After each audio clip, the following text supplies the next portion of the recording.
My character fact is that Jessica's reading Outlander. Just kidding, just kidding, just kidding.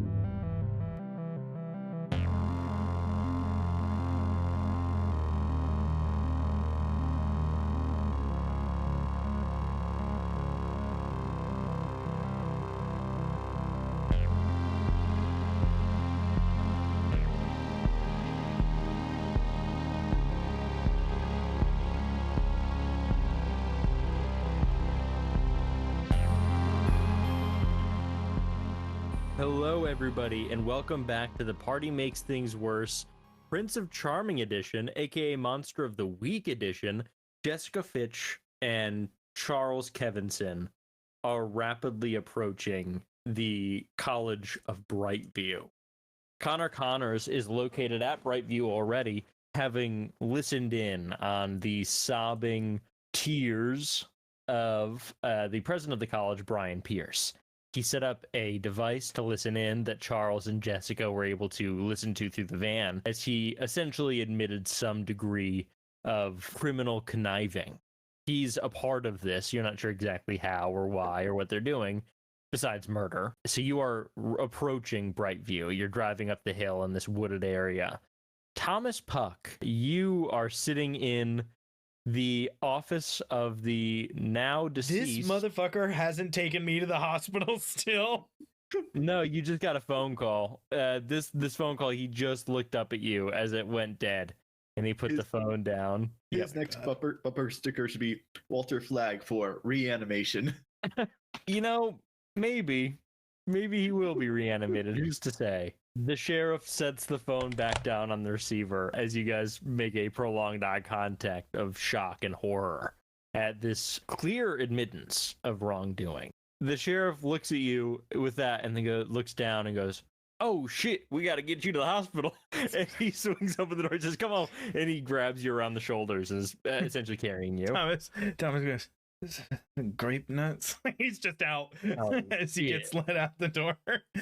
No, yeah, as we're sort of limping our way and he puts me in the passenger seat to drive somewhere to get medical help, Thomas is like, so the mayor of town, looking in the back seat, and the president of the college are a duo of serial killers? I mean, I guess I don't know why they're not even together doing the serial killing. Normally serial killers would get together, do it so they can do the act together. They're not even really the other one's away. Was there ever, how many do you get deaths like this in this town in your time as sheriff? Ever? Zero. We had one man cut his arm off on accident with a circular saw. Who was the sheriff before you were? How long have you been in this gig? Rich Collier. I've been sheriff for about 12 years. Jeepers. As far as I know, never been a murder. Ain't nothing normal about it either. And there's a obsidian knife in a evidence bag between the two of us in the cup holder. Blade down, flattering. Handle up. Like, I don't know what to make of this. Looking around in his head, Thomas is like looking over at the sheriff and just keeps in his head trying to play over like, no, he thinks believe it or not, he doesn't think the sheriff is equipped to deal with knowledge of the great sort of supernatural of the world. Tell you what, seems like that sheriff had some sort of rabies. So I'm gonna make sure we get him tested up proper, make sure it's not something spreading around the town, gonna do any issue. But it's premeditated, right? They had a whole conversation on the phone about it. So rabies notwithstanding. I take a big wad of McDonald's napkins out of the glove box and start putting pressure on the wound on the front of me, and I go, yeah, I mean, definitely premeditated, right? He had the van, because the only car parked was a van outside, so he went to the college, kidnapped somebody, drove here to do it. So this is a lot of premeditation. There was a lot of moments where he could have pulled up from this little operation, and bare minimum, the president has in fact committed conspiracy to commit murder, although it sounds like there might be another person in danger. Is that, Sheriff, would you happen to know, the campus is closed, is the nurse's office at the school open? I look, does he have a car phone? He has like a CB radio. Not going to be entirely helpful. Unless I know, what are the odds that I know the CB? Does Connor have one in the van? He would, but he didn't say anything about it. I wouldn't know. So I you would look have at to it and I remember seeing one in Connor's van, and I go, "Son of a bitch!" I never asked him. If there's a nurse's office at the school, we could drive there if they're open. With them being closed, I doubt that the nurse is in there. I'm just gonna get you the urgent care. I think Okay. that's gonna be our best bet. And I rolled a die behind the scenes here, and Sheriff goes, he's flooring it. He's not just gabbing. You're in the car driving.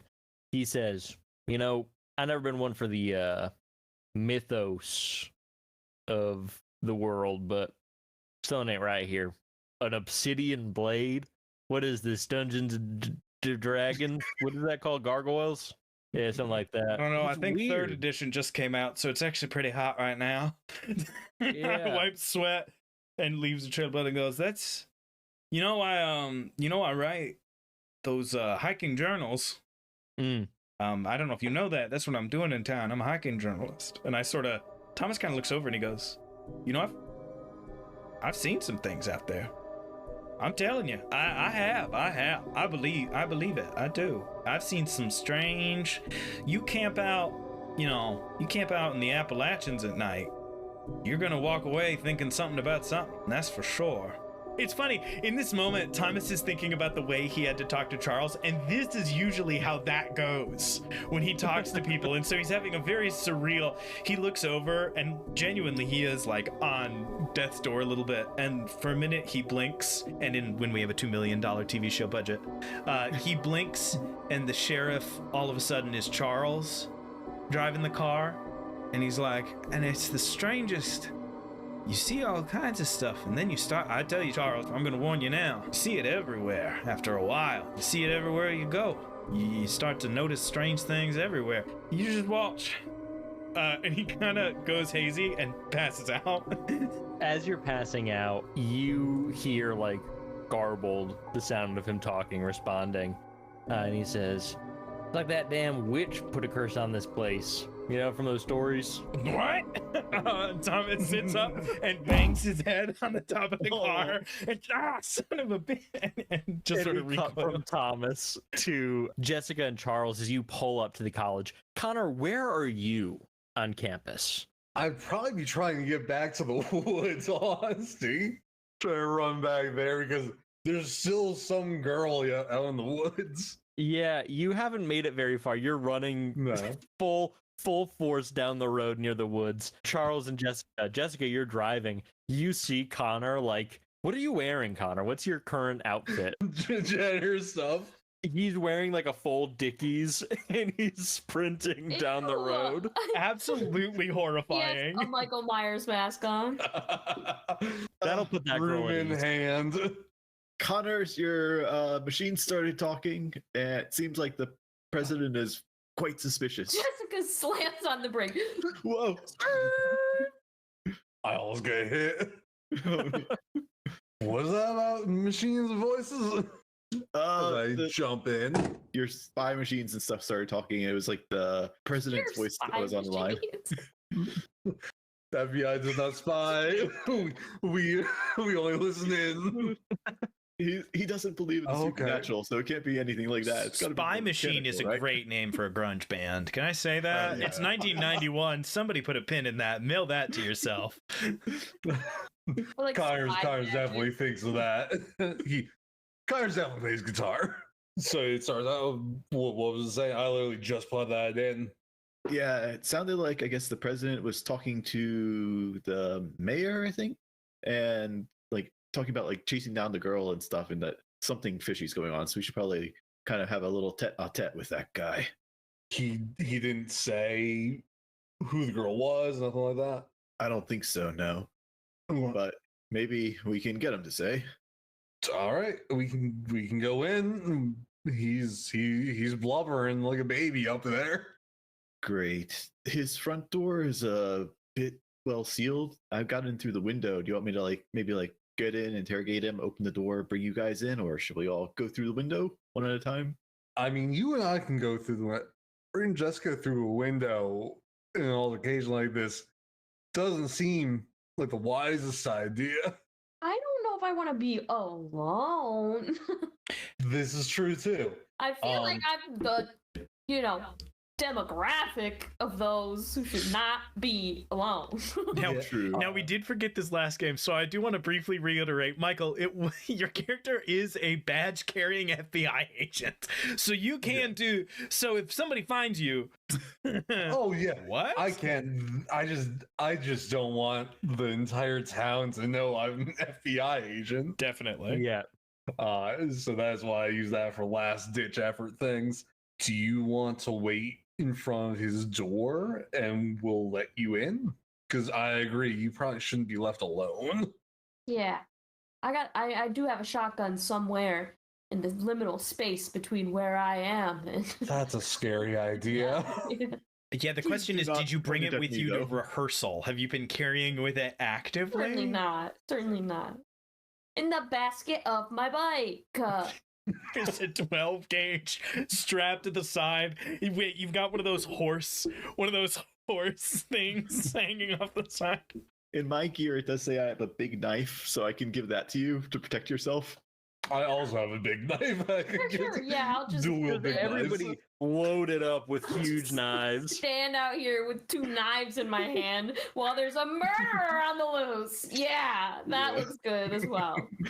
Oh, okay, I'll hide it in my bag or something. Us to go through the window. I'll give you instructions on how to get in from his door. Do you know how to get to his door? He would know how to get to his door. Okay. You both walk, I assume stealthily, sort of trying to keep a low profile as you approach this door. Both of you roll cool. I got 9. Oh my god. That is the third double sixes in a row now.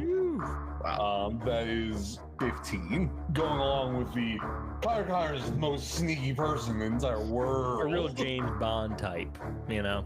Charles, you start the approach up to this door here. As you do that, what are you wearing? I've got my like tannish colored windbreaker kind of like suit on. It's like got like the white blaze on the front and then like the tan on the sides. Mm-hmm. And on your head, hiding your horns. Yeah, like kind of like a sort of like a cap, but it's got a little bit of extra cushion in there. Your cap is pulled down a little bit and you're sneaking and you like catch the wall and your hat pulls up a little bit. And as you go to adjust it, the wind picks up and blows it away. You can go to retrieve your cap, thus breaking stealth, or you can continue forward capless with horns exposed. I feel like I should do the pure drive, act under pressure for my monster curse is for fear. So being exposed right here, I guess. Yeah. Oh no, so that's a 6 total. You do not succeed on that roll, so you would run after the cap. Yeah, I'll be like, oh, that one's important for me, Connor. I watch you swim right away, just dumbfounded. Like, it's a hat, Charles. Yeah, Yeah, he has his fine. hands covering the horn so you don't see it. Are you balding or something? It's okay, man. With Charles breaking this stealth, Connor, you are still maintaining it, but you hear leather creak from inside the office like somebody rapidly sat up. He knows that somebody's out there. He doesn't know you're out there. I continue. You get up to the window and you look up and you see the bleary-eyed face of Brian Pierce peek out and look over and see Charles Kevinson running after his cap. He breathes in and lets out a sigh of relief, seeing that Charles has run off. He's somebody who you'd expect to see on campus. And you are right below him. You're looking up and he doesn't look. He takes the blinds and he pulls them shut. The curtains. He pulls them shut and turns back, and you hear him sit back down in his chair. I want to start pulling myself up, but I want to throw a rock into his house, into like the corner, so he looks that way. Into the office, gotcha. Yeah. Yeah, you grab a stone and you throw it over. I'm gonna say you're gonna do another act under pressure here, so roll plus cool. All right. So that is a 6 plus 3, so a 9. You go to throw this rock, and you know that your only way to do that would be to open the curtain fairly wide to throw it to the other side. What you can do here is throw the rock against this dude's head. You got a straight shot to just dome it. Cool. Yeah, I do that instead. Yeah, you wind up and whip this stone out. You don't need to roll because you're not actually kicking some ass here, and you already rolled to throw it for your act under pressure. You lean back, whip this rock, and crack him against the head. He takes one harm as a gash instantly opens up on his forehead. He says, "What the hell?" And he stands up, knocking his chair over yet again. And he whips around towards the curtain that is still shut because I assume you let go of it after you threw it. Yeah, it blows gently in the breeze. And then he runs over and opens the curtain. Mhm. Does he see you standing there? I grab him and try and yank him out. Yeah. Now we're gonna roll to kick some ass here. Mhm. All right, that is a 9 + 2, so an 11. You do what you set out to do, which is pull him through this window. You can also gain the advantage by taking +1 forward or give +1 forward to another hunter. You can inflict terrible harm, doing an additional harm to him as you pull him down, elbow him. You suffer less harm, or you force them where you want them. I'm kind of forcing him where I want him. Yeah, I'm trying to get him on the ground. Yeah. You pull him down, and I'm going to say he doesn't get a chance to swing out at you as you do this. You just slam him onto the ground. What are you going to do for your extra bonus, your extra effect? I'll gain advantage. So you get a +1 forward while you're dealing with this interaction here in combat ways. You don't get +1 forward to. I guess you could persuade him with a forward. We'll see. We'll see what you do next. Jessica and Charles. Charles, you retrieve your hat and you throw it on. Just as you see Brian pulled out and slammed onto the ground. Jessica, you hear the president go as the wind is knocked out from him. You both see that occur. What do you do? That's probably a good way to take him out of his den. I'll run up again and just be like, sir, Mr. President, I think the janitor was a little upset about the state of your office there." I think there might be some sort of misunderstanding. I would like to be done with whatever this is and go back into my office. Is that all right? Well, I guess we'd want to also know, kind of like what you've been doing then. There seems to be kind of like someone that you were pursuing, and we would like to know the means and where they are and who they are. I tell you, sir, I don't know what you're talking about. Okay, can I run over? Because I see what's happening, and I'm like, oh, well, that's what we're looking for. So I'm like, oh, it's fine. And I put the knives in my bag. And can I run over and be like, I don't know if I would call him Doctor. You could probably call him Dr. Brian. Dr. President. What we're doing right now is we're President. picking Pierce's backstory. Was Pierce Yeah. a professor and now he's president? Did Pierce go to business school? Pierce went to graduate school. He did get his doctorate, but it's in higher education administration. Oh my god. I thought you were about to say he had like a doctorate in business, and I was like, who the fuck? Okay, I'll run over and be like, Dr. Pierce, thank God. My friend, she's missing, and I'm so worried. Like, I don't know where she is. I've just been running around trying to find her. Do you know where my friend is? I thought maybe you could help. You're the first adult I've seen. Yes, of course. Gentlemen, if you wouldn't mind unhanding me, I need to help my student here, and I'm sure we can figure out whatever it is her you're name looking is after. Taylor. Have you seen her at all? Taylor Finney? Yeah. Have you seen her? I have not seen her, no. Oh, I'm really worried something bad happened to her. She was like my closest friend. I loved her like a sister. Well, I'm sure she's all right. I'll make a call to the sheriff and say that there's another person who's missing. But again, he's on the ground like lapelled grab still. You guys haven't let him go. He's like, I'll tell you what, Jessica. I'll talk to you about this after this I is would dealt like with. to read But his mind. yeah, go ahead. Investigate a mystery or read a bad situation. You're investigating a mystery, I guess. We don't need to go that hard with it. You're reading this dude's mind. So what did you get on the roll? 5. Wouldn't matter what we picked. Not really. With a 5, you do not succeed. You try to enter into his mind, and all you're getting is that he is freaked out and wants to get out of these dudes' hands. You're not picking up on the story you're trying to spin, getting more information out of him. He's just freaked. So, gentlemen, again, please let me go. I feel that if you don't, I'm going to have to start calling for security. Right. I guess the other thing is I did kind of hear you say something about an operation of snake in the grass, and just wanted to know what that was too. Are there snakes on Seemed- campus? his mouth dries up and all the blood in his face vanishes. And he says, well, I'm sure that I'd be able to explain all that unpleasantness. Please, let's enter my office. No, I think we can talk about that here and now. I don't like you. I don't like people that are chasing girls through the forest. So we can talk or we can fight right now. If you're not talking, we're fighting. Talk. I'm telling you, I'm gonna talk. It's fine. You can talk right here. I'm not covering your mouth. It might look bad if anyone would see you pinning the president of the college down on the ground. That's all I'm gonna say. We are right by the front entrance. There are other people on campus still. It's closed, but there's people around. This probably isn't the best look. I'll deal with looks later. And I hit him. Yeah, you crack him across the face. Go ahead and roll to kick some ass. Janitor really raises wrong. That's a 10. With the A plus 10 one plus. forward. Oh no, 11. And 11, you choose one extra effect. So first of all, you're unarmed, I think, just does 1 damage, unless you took some special skill. No.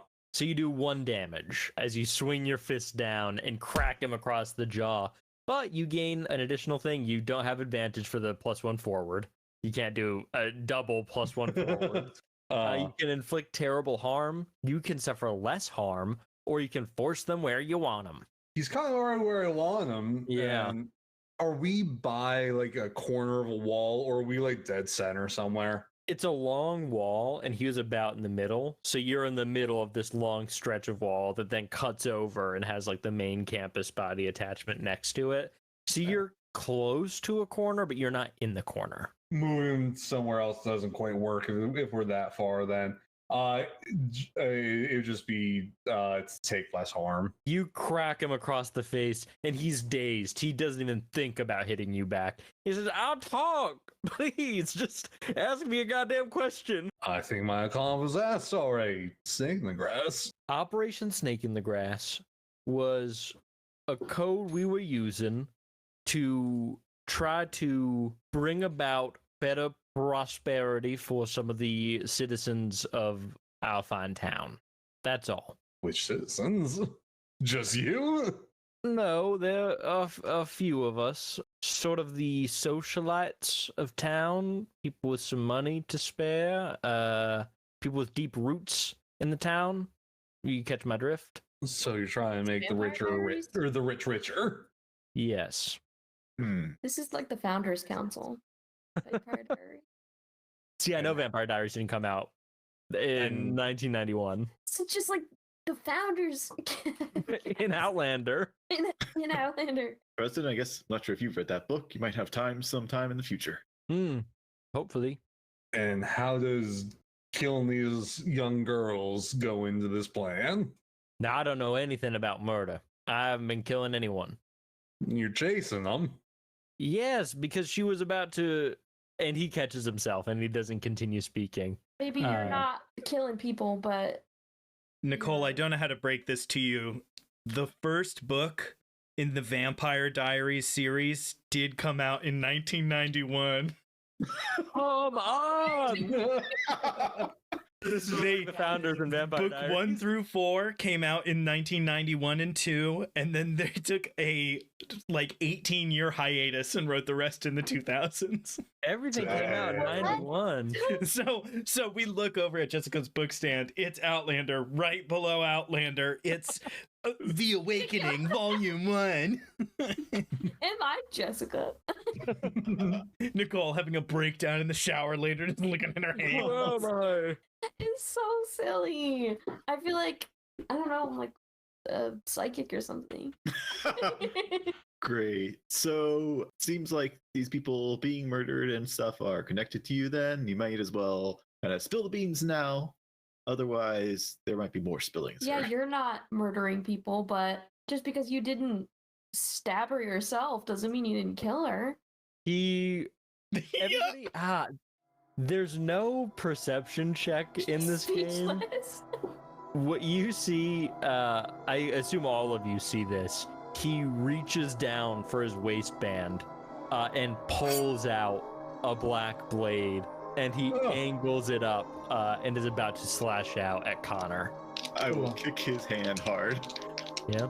So I got a 13 for kicking ass. 13, you do everything you want, and you get an enhanced effect. So on the 10 plus side, so Yep. maybe force them where I want them. I'm forcing his hand, like I'm giving it like a very strong strike to maybe like break the wrist and pin his hand, the knife on the ground away from Connor. You kick his hand, and his hand flashes away, and the blade clatters on the ground a few feet away from him. Would the natural attacks base claws that I have also include my feet kicks? Yeah, I'm gonna say yes. You've got hooves, so So that's 2 harm, and it's ignore armor to a base. this strike comes down and catches him in like the arm, throws it away. You do hear a crack in the wrist as his arm is thrown back. He screams out in pain. You did say you were going to be talking. You said nothing about stabbing, sir. Just tell me what happened. How'd you find me? Besides, chasing the girl, you find anything else? It looks like you were kind of like missing something in your place up there, right? We heard your drunk text, brother. We heard you sobbing. I was under the window. I heard you talking about that. You heard my call, huh? Mm-hmm. Well, is the recipient of said call all right? I don't know. We're here. All right. I'm not gonna tell you shit. Yeah, that's kind of what I thought. Well, I hope we can find a better president than you. You won't. Yes, we have to kill you. Yeah, it seems like we're a bit of an impasse here, folks, because you don't seem like a bunch of cold-blooded killers to me. So I think maybe I get up and walk out of here. Connor, you got No. any rope or something? Yeah. Rope! I hope you have cuffs. Probably in my No, cuffs were invented in 1992.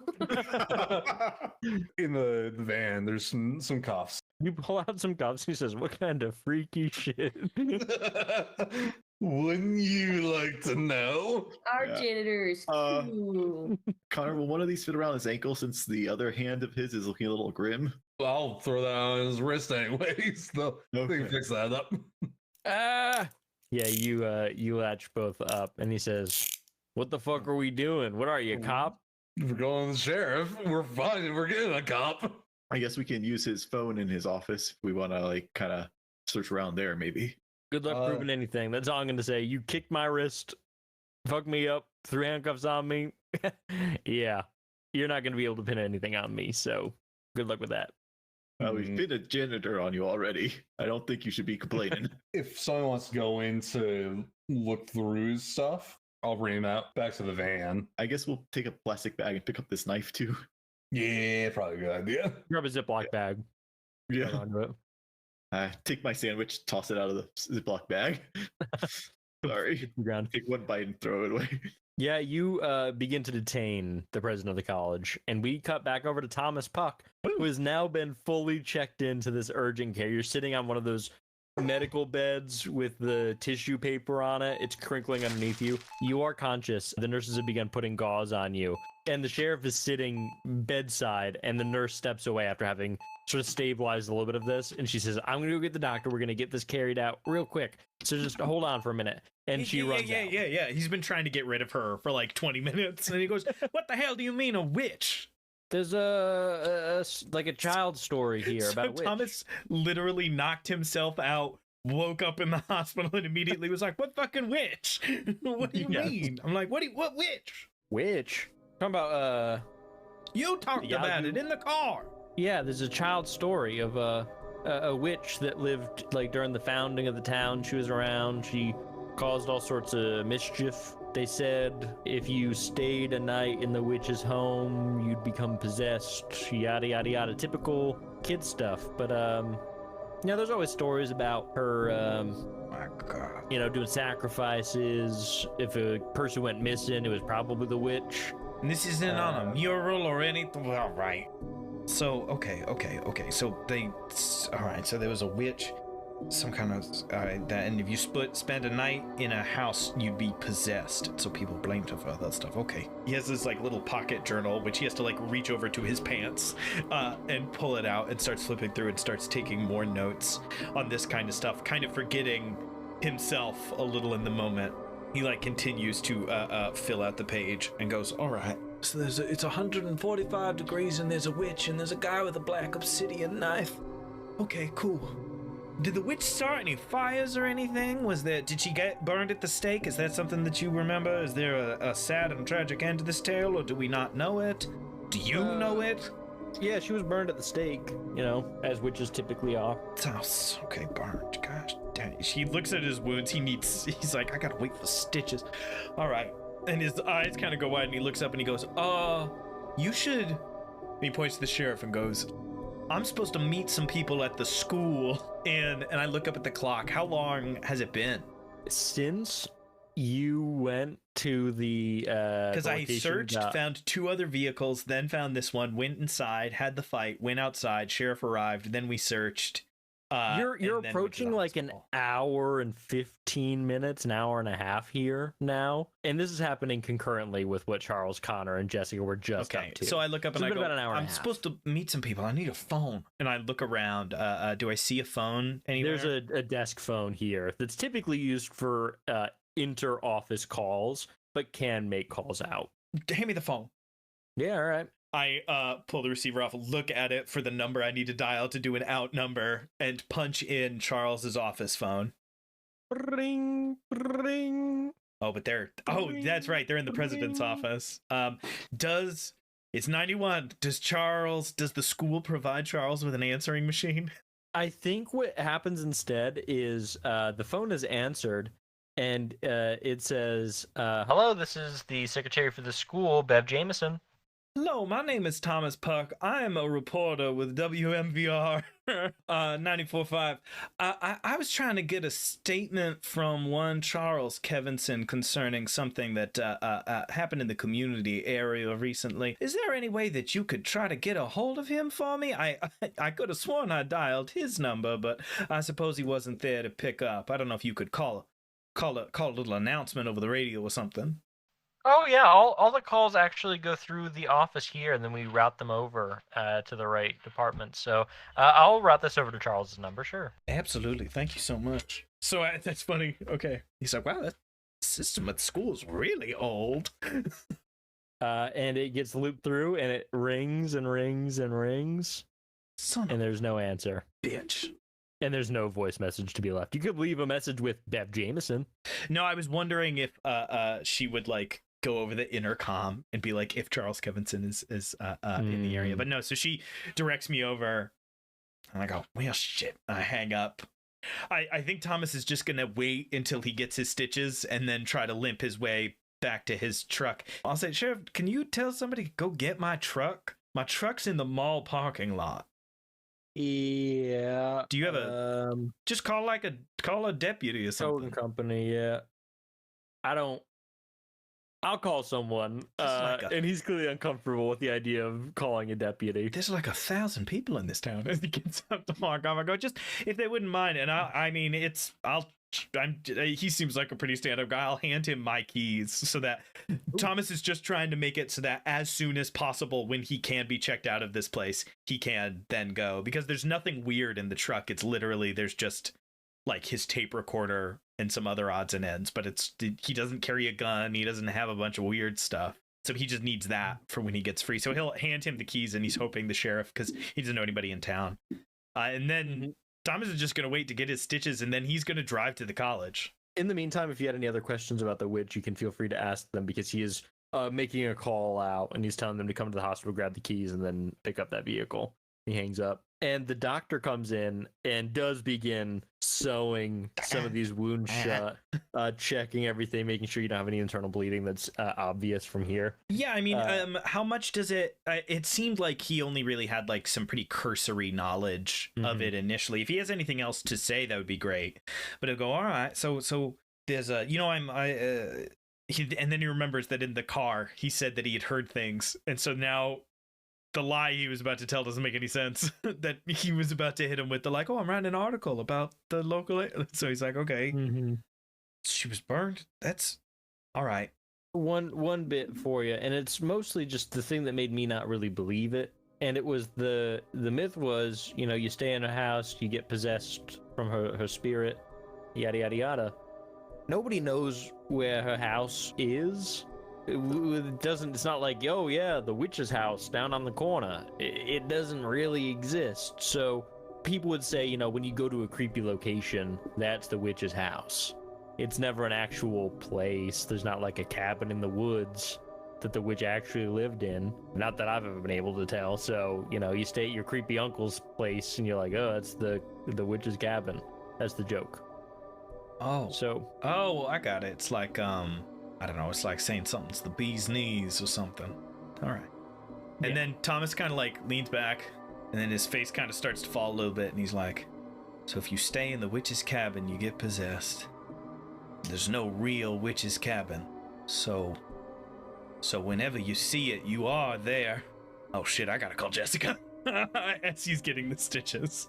and we jump over to the rest of the party. Connor, you have Brian Pierce in the back of this van, handcuffed. I assume you're driving to the sheriff's office? Yeah, that's fine. Did anyone want to check out the office before we go?